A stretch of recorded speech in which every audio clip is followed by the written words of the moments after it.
So I'm going to hurry up and do the 1903 election. I did find the opposition, but he did step down a week, 2 weeks before the primary date. May 9th, 1903 is the primary day, the first primary for the Democratic Party. They were doing conventions beforehand. Now they're doing primaries. John Kerr Hendrick was the opposition candidate against J.C.W. Beckham, who succeeded Goebel.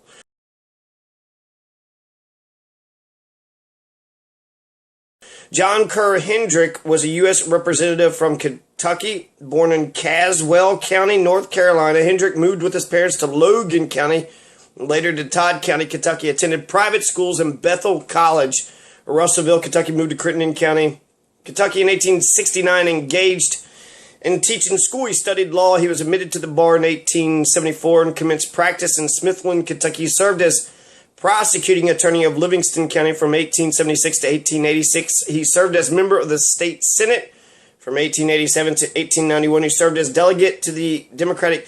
So just a politician, you know, there's nothing that actually is notable about anything that he did, except for he ran against Beckham and then eventually dropped out for unknown reasons. And so I found some newspapers about the whole battle. Okay, so here's a Thursday, April 30th, 1903 image of the Paducah Sun from the Kentucky Digital Library from EKU, from UKY, my bad. Here's the article. So this is the 30th. This would be the day after that he had withdrawn, or several days afterwards. He withdrew on the 26th. So this would be, okay, so the all-important question, now that Western Kentucky's candidate before the Democratic primary has been eliminated from the race and Paducah has therefore lost all interest in the primary, might be well for our people to turn their attention to local affairs. So the Western Kentucky's candidate was this Kerr guy, John Kerr Hendrick. So John Kerr Hendrick, if there is no opposition, then that's, 100% to zero. And there's a fascinating principle actually here too, because William Goebel did it at the convention. Once he was able to get the majority, he wanted absolute majority. Right? And once he got the plurality, once he got the most votes, he wanted 51%. He wanted to get most of the Democrats backing him. That's what he needed. He didn't want a factionalized party, 4 or 5 different interests. He wanted all the Democrats to back him. And so this is sort of what it looks like Beckham's doing. So they go with this primary. Now, the primary doesn't mean that, even though he gets his primary, doesn't mean he automatically wins. Somebody could jump in and then the voters would have to vote against him. But you're going against the governor. And you just had a Republican governor, so the Democrats would be that much more scared to let their seat go. And so the governor would be racing against you. And the way it looks like with John Kerr Hendricks is that eventually he drops out 2 weeks, and he might have been the last, candidate to drop out. It sounds like there was other opponents because no significant opposition. So is that what they're doing? Is that what Beckham's trying to do, is to get all the majority, absolute majority of the Democrats to back him? So you try to get anybody else that might run against you to drop out. No, don't do that. Don't do that. And then eventually you're the one, you're the cheese. You're the last cheese standing alone. Did he accept some spoils deal? Did he do something else? So is it really of much more importance to Paducah who or what manner of man is to be our next mayor than who is to be Kentucky's next governor? Paducah is prospering in spite of the cloud that is over Kentucky by virtue of the corruption of the office holding trust at Frankfort. The pace of Paducah's progress for the next 20 years will be set by the next city administration. The making of Paducah is really in the hands of the man who is her official head for the next 4 years. It becomes the people's duty, therefore, to see to it the best men are nominated not only for the office of mayor, but also for the membership of the general council. Every city in the South is putting forth its best endeavors to attract capital and secure new industries. A number of cities are rapidly reaching to the point where they become the recognized centers for the development of the resources of certain great districts. The establishment of new towns become every year more difficult, and cities that fall behind will find it increasingly harder to catch up with their more successful rivals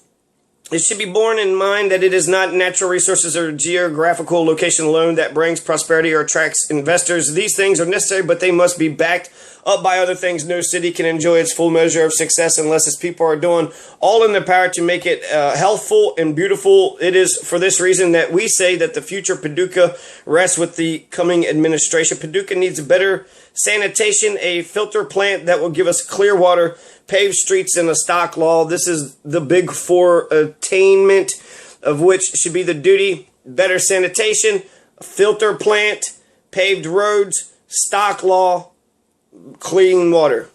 That was already mentioned. So, a sad case. The Owensboro Inquirer is a humorist, commenting on the recent slump in the number of candidates for governor before the Democratic primary. The recent slump in the number of candidates. So other candidates ran, but there was a slump, meaning that they stopped running. It means there was more than just one. It lays the whole cause for internal troubles of the Democratic Party the last few years on John K. Hendrick and his supporters by some process of casuistry. It makes the Hendrick faction the lineal descendant of the Goebel crowd and the free silver wing of the party.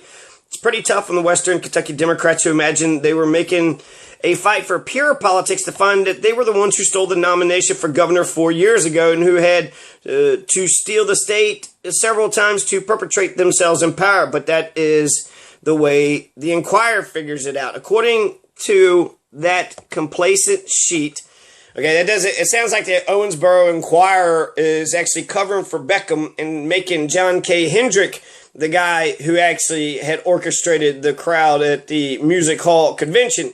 But Goebel, was nominated with Beckham. So I don't see how Beckham could really separate himself from Goebel and put it on Hendricks. And then it also said that Hendricks was pro-silver. Mr. Beckham is the personification of political parity, and with the withdrawal of his opponents is all due to a revolt of the people who are getting tired of the campaign of abuse and vilification waged against the spotless young governor by the gang. The Sun finds that it has been mistaken all along the line. We are frank to say we have been in favor of Beckham because we believed him to be the weakest candidate the Democrats could nominate, and we yet hold to the opinion that Hendrick would have been by all odds the stronger of the two. But according to the nervy newspaper Curiosity at Owensboro, we have been grossly deceived, and the followers of Hendrick who thought they were battling for reform are the victims of a misplaced confidence. So it looks like this is a Republican paper. They don't like either one of them. But since they had to make a stand, they wanted the weaker candidate. And then they said Hendrick looked like the stronger candidate. And now they're saying, well, because of this article that was written by the Sun, or they are the Sun, I don't know, something about something. I mean, it gets crazy. Look, in this, here I got this full text, Hopkinsville.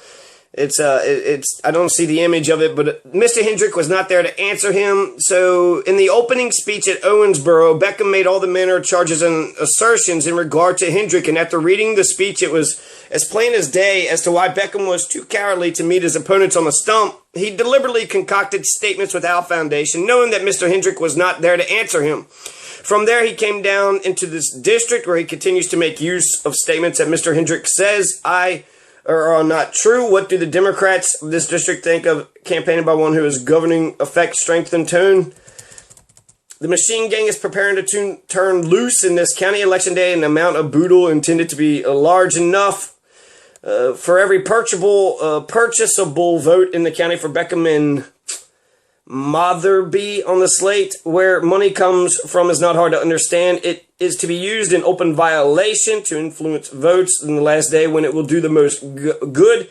This county is for Hendrick, 15 times the majority, and yet the Beckham gang laugh at the claim that Beckham something if $18,000 of the money due to the Soldier Boys was held back by a man designated by Governor Beckham to collect it. Why was it done? No one will claim that it was worth more than a few $100s to collect an uncontested amount from the government. Congressional primary last fall. I don't know. It's hard to read because it's spotty. But it's, it's saying that Beckham was saying a bunch of crap about Hendrick. And so now Hendrick has to say a bunch of crap back. So at the opening speech, right, in Owensboro, So the county is also mostly for Hendrick. They're saying this county, I don't know, Paducah or where this is coming from, Hopkinsville.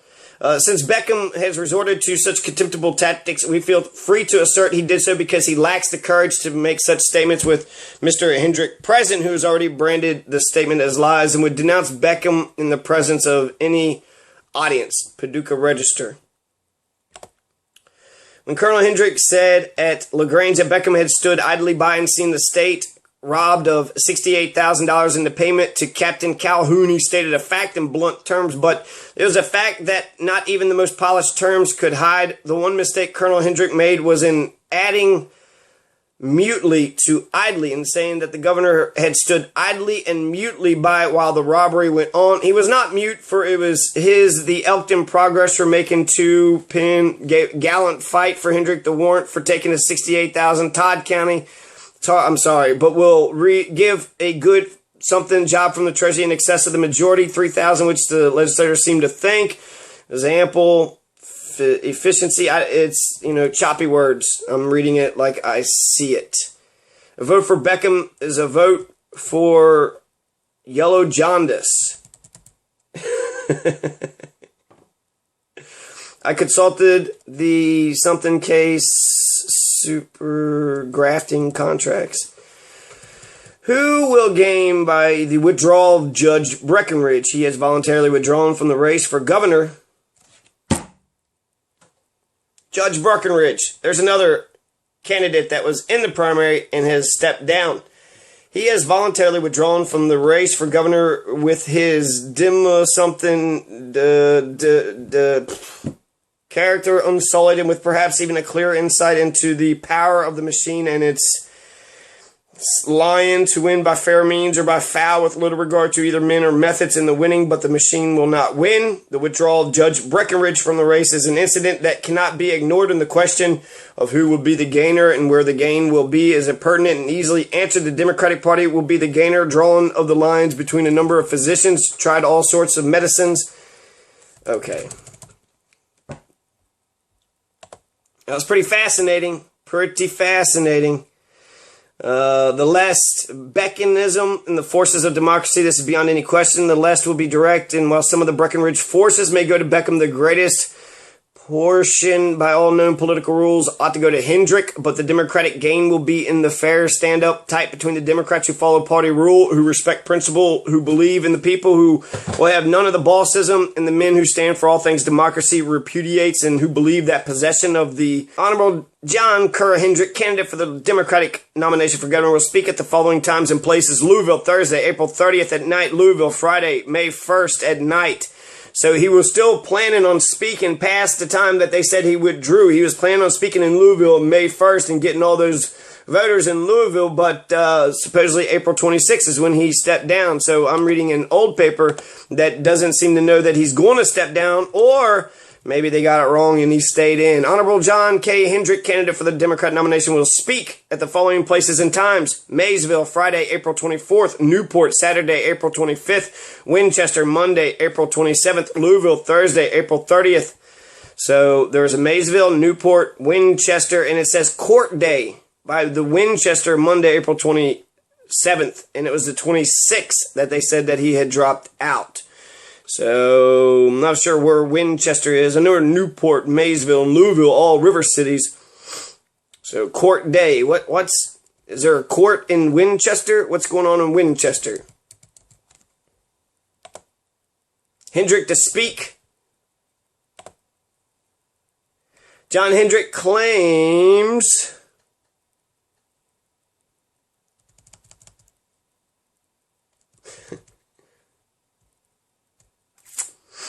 no sane man would claim the man to be J.C.W. Beckham of Kentucky, who has been in jail for months awaiting trial for falsely impersonating Governor Beckham,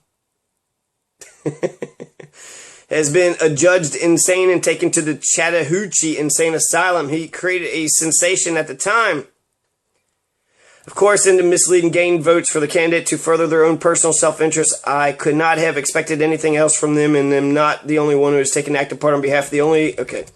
John Hendrick claims 30,000, majority west of Louisville, Lexington, Kentucky, April 21st. John Kerr Hendrick makes the claim today that he will come to Louisville in the primary election with 30,000 majority. His figures indicate that he expects to carry the 1st, 2nd, and 3rd congressional district by very heavy majorities. Okay.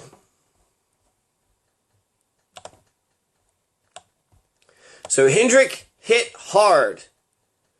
Paducah Sun, February 23rd, 1903, 2 months before he steps down.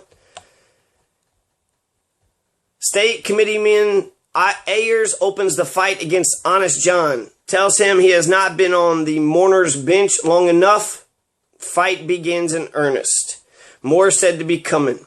The fight between Honorable John K. Hendrick of Paducah, candidate for the Democratic nomination for governor, and the Beckham machine has apparently opened in earnest in this section of the state. And here in Mr. Hendrick's own district, we find the Democratic State Committeeman leading the fight against him. It appears Mr. Hendrick, in his recent speech, accused the committeeman of having been influenced in his vote on the question of a primary by the fact that Governor Beckham appointed him a colonel on his staff 3 years ago. This has drawn the fire. The committeeman, Colonel Moit Oyers, who publishes the Fulton Leader and is a scraper from a way back, and he pours the following hot shot into the Hendrick camp. What right have you, Mr. Hendrick, to talk about the Democratic organization when just a few years no man tried harder than you did to destroy that organization? We suspect that you have not been on the mourner's bench quite long enough to be classed among the duly penitent. And we are sure that the Democrats of Kentucky are too sagacious to trust their leadership to a runaway horse, for the habit is said to be incurable. When did you get to be the apostle of pure democracy? Since 1896 or since 1897? We would advise you to be calm and curb your frothy mouth, for we propose to show up your political record in such a fashion that no true Democrat in Kentucky will be willing to take a chance upon your bogus candidacy. We did not wish to do so, for our personal feelings towards you have been kindly, even if our regard for your party fidelity has been small, but you have invited it by your childish personal attacks, and you must suffer the penalty your rashness has invoked. You have the uninevitable and unprecedented distinction of being a one-termer. This is towards Hendrick. And so it was saying that he didn't have the mourner's bench, meaning that he didn't cry about Goebel long enough. And almost like, did you care? Were you one of the people that had shot Goebel? You have the inevitable and unprecedented. So you were first nominated, or just didn't show enough empathy. You were first nominated, elected to that position in 1894, but in 1896, when you asked for a renomination, your position as a gold bug and your hostility to your party were such that you were overwhelmingly defeated in a Democratic primary by that gallant and knightly Democrat Charles K. Wheeler. No wonder you are so much against primaries now, for that was the last one you ever went up against. Your present state of hydrophobic fear of such things is therefore easily explained. The machine of unterrified Democratic voters which ran over you then is the same kind of machine you think you're fighting now. You skulked in that campaign of 1896 and lent aid and comfort to the enemies of your party. If you voted for the Democratic ticket, as you claim, then you doubled your offense by adding hypocrisy to infidelity. Faithless to your party, you should not claim to have voted for it when you were working against it. But let us go a little further. What did you do in 1897? In your speech at Georgetown the other day, you gave as your reason for not voting the ticket that year that you were too ill to go to the polls. Was that your reason? Let us see how sincere you were in that statement and measure your sincerity in other statements by the test. As a matter of fact, and you cannot deny it, you were a delegate duly selected from your county by a gold bug convention to the Louisville convention, which nominated Hinman as the bolting candidate for Court of Appeals against the regular Democratic nomination for that office. You have in your scrapbook an article which you do not now exhibit from the Courier-Journal of July 13th, 1897. We also have a copy of that article, which we print in another part of this paper, and it shows big headlines on the front page that J.K. Hendrick had been welcomed into the ranks of the Palmer Buckner followers and would be a delegate to the Hinman Convention from his county of Livingston. It further shows that you were the chairman of the Committee on Resolutions in your Bolton County Convention, and you drew up the resolutions of that convention, condemned in unmeasured terms the Chicago platform of 1896, the state Democratic platform of 1897, and denounced as revolutionist and anarchist the Democrats who favored those platforms.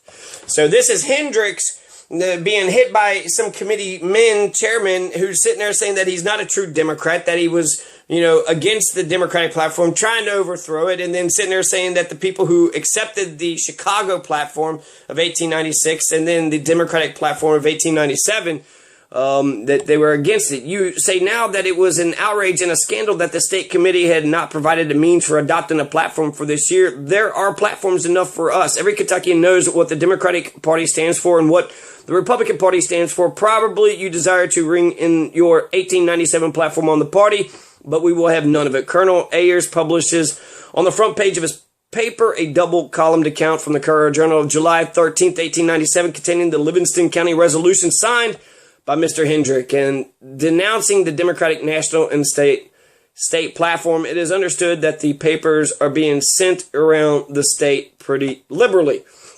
It's February 23rd, 1903. He didn't drop out, so I don't know if the Paducah Sun just hates Hendricks, or if Hendricks is the bad guy, or if Beckham is the bad guy. I can't tell.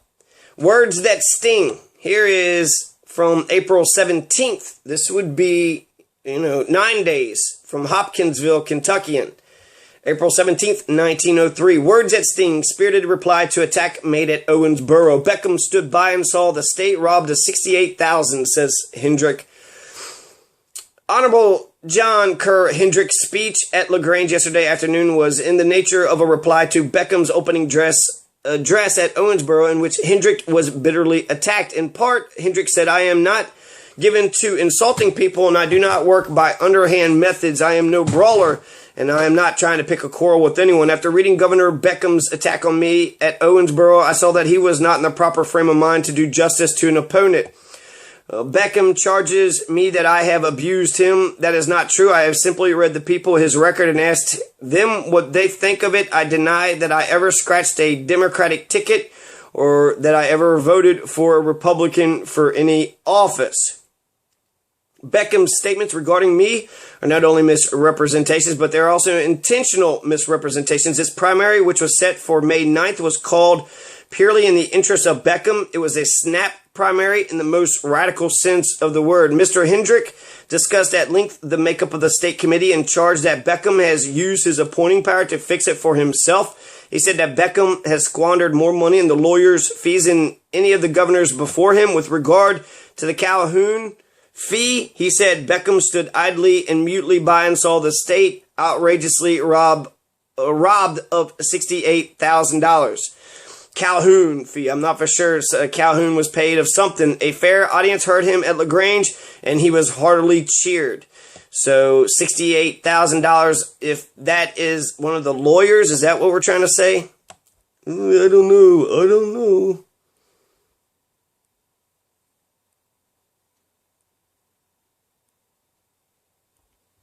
Of absence of information alleged in a Callaway matter. Last year, there was a Law and Order League organized in Murray, and Judge Cook was taken to task by the leaders for allowing the Commonwealth's attorney to dismiss so many indictments without stating his reasoning and writing on the indictment. Judge Cook contended there's no such law authorizing or requiring such to be done. Thereupon, one of the leaders of the League read to his honor the plain law on the subject and yielded the floor with the statement that you will admit, Judge, that we have accomplished no other good. We have succeeded in learning you some law. Okay, that has nothing to do by candidates for Democratic state nominations. 2 Christian countymen expect to get offices under state officers seeking nomination in the May primary.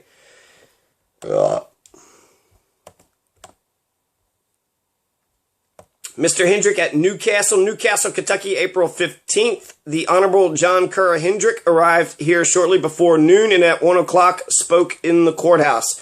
Several hundred heard him, including many from out in the county.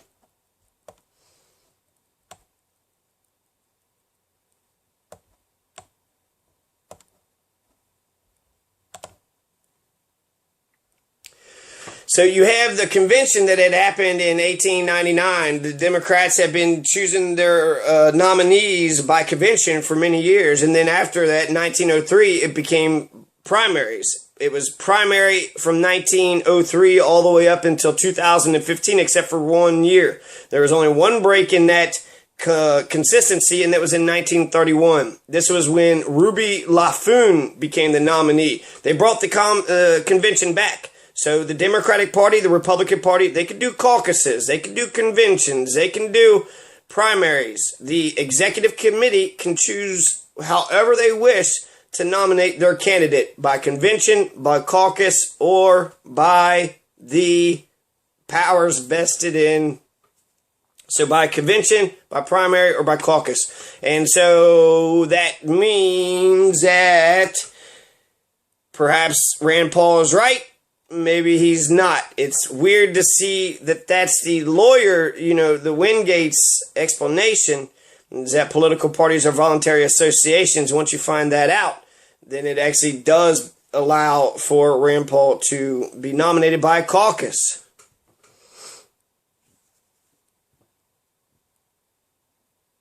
So the convention that had elected Ruby Laffoon was held in Lexington on May 12, 1931. Ruby Laffoon gained the support of several important leaders within the party, including Ben Jonson, Thomas Rhee, M.M. Logan, Allie Young, and William J. Fields. He was selected in a landslide over a myriad of candidates, including sitting Lieutenant Governor James Breathitt Jr. and Center College football hero James Red Roberts.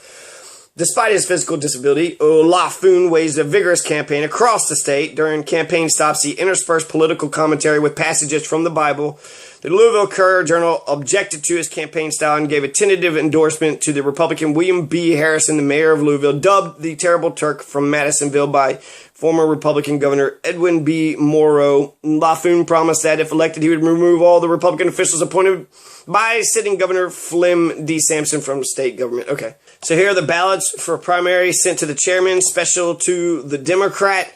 Louisville, Kentucky, May 1st. The ballots to be used in the Democratic primary on May 9th are sent out from this city today to the several county chairmen. The names of the different state offices to be run are are placed on the ballot, reading from left to right in the following order: Governor, Lieutenant Governor, Auditor, Treasurer, Attorney General, Secretary of State, Commissioner of Agriculture, Superintendent of Public Instruction, and Clerk of the Court of Appeals. So we don't have the Clerk of the Court of Appeals anymore. Why don't we do that? Why don't we elect the Superintendent of Public Education or the Clerk for the Court of Appeals? The Clerk for the Court of Appeals is a very important position. This is from the Lexington Morning Democrat, May 2nd, 1903, where they listed all the positions, including the Superintendent of Public Instruction and the Clerk of the Court of Appeal. So we don't elect the Clerk of the Court of Appeal. Who knows? I don't even know who the Clerk of the Court of Appeals is, nor do I know who the Superintendent of Public Instruction, probably Terry Holliday, but it's now an appointed position. Nomination by primary election, the American Digest annotated. By enactment of Kentucky Statute 1903 C-41, Article 12, providing for primary elections, it was the purpose of the legislature to have primary elections conducted according to law, and the duties and powers of those conducting them fixed by law. And while such persons are not officers in the technical meaning of that term, their duties are official and must be performed as prescribed in the statute, subject to the penalties therein provided in case of failure to so perform them. Mason v. Burley, S4SW 7626K Law Rep 487. Kentucky Statute 1903 C-41 Article 12 provides for primary elections. Section 1565 makes for the article applying to all elections held for the purpose of nominating candidates for state, county, district, or municipal offices. Section 1553 authorizes the committee or governing authority of the party to order a primary election, and Section 1563 authorizes such committee or authority to count the votes and declare the successful nominee. The same section provides that the members of the committee shall be sworn to faithfully and honestly discharge the duties imposed upon them, and that their failure so to do shall be deemed a misdemeanor. No provision for the use of proxies as found in the statute. Mandamus. What is a mandamus? So J.C.W. Beckham was the one that actually got the Day Law passed, okay? So the boy governor, the most progressive, I don't think so. I don't think so. I think he's barely progressive, not even close to being as progressive as William Justice Goebel.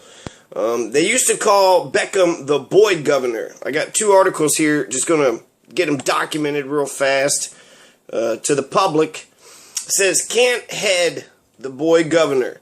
This is from the Bourbon News, March 6, 1903. Can't head the boy governor.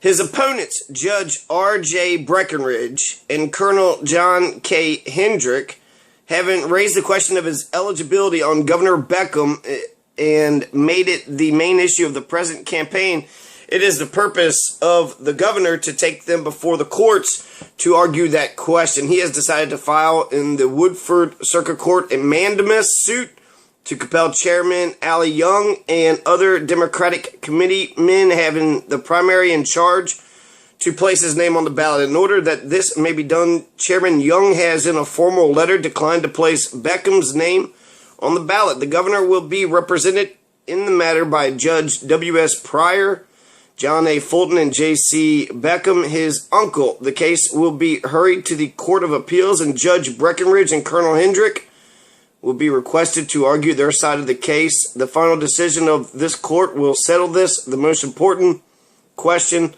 of the present campaign. So eventually, they both drop out by April 26th, and then the election happens on May the 9th. So this was a March 6, 1903, and both R.J. Breckinridge and Colonel John Kerr Hendrick. So John Kerr Hendrick eventually dropped out in the 26th, April 26th. I don't know if R.J. Breckinridge ever jumped in. Now, this is Robert Jefferson Breckinridge. So Robert Jefferson Breckinridge Jr. He was a prominent Kentucky politician, a member of the Breckinridge political family. He's the son of Robert Jefferson Breckinridge and brother of William Campbell Preston Breckinridge. He was born in Baltimore, Maryland. He served as colonel in the Confederate Army. He later represented Kentucky in the first Confederate Congress from 1862 to 64. After the war, he served as a judge.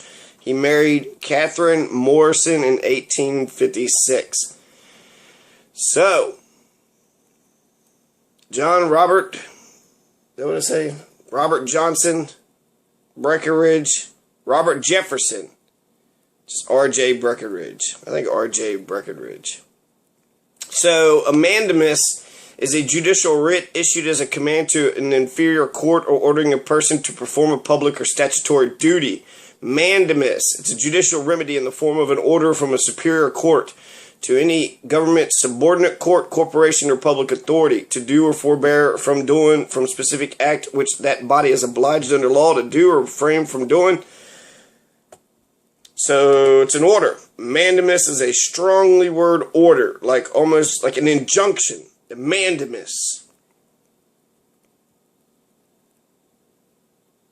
Meacham v. Young, primary elections, injunction. The courts have no authority to enjoin the Democratic Executive Committee from holding a state primary election. The calling of a primary election is a party matter to be determined by the party authorities, and the court has no power to interfere with their action. The primary election must be held under Article 12, Chapter 41, Kentucky Statutes.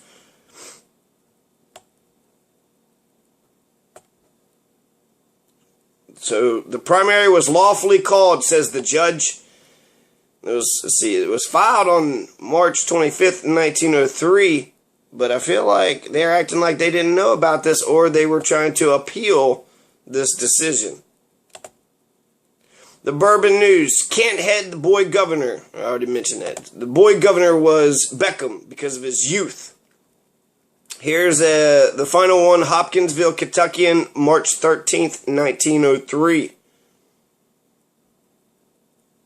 With enthusiasm, Hendrick was received in Williamstown. With enthusiasm, Williamstown, Kentucky, March 9th. Honorable John Kerr Hendrick, Democratic candidate for governor of Kentucky, addressed a large crowd at the courthouse here today and was enthusiastically received.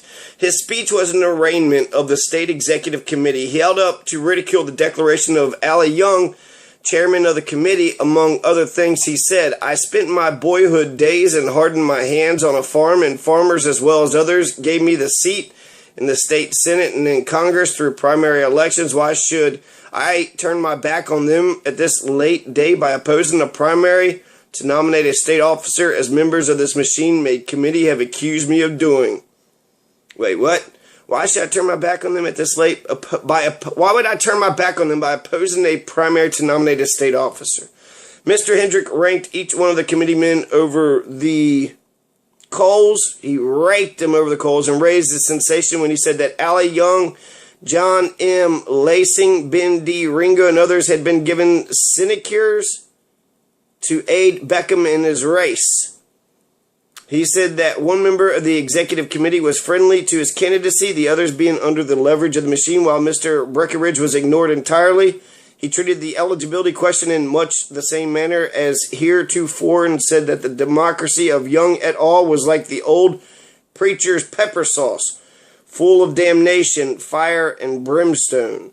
Concluding, Mr. Hendrick said that if elected governor, he would exert every effort to have legislation enacted that would throttle every semblance of an illegal corporation in the state of Kentucky. So he would destroy every illegal corporation. That's fascinating. And also, he mentioned that democracy of Young et al. Was like the old preacher's pepper sauce, full of damnation, fire, and brimstone.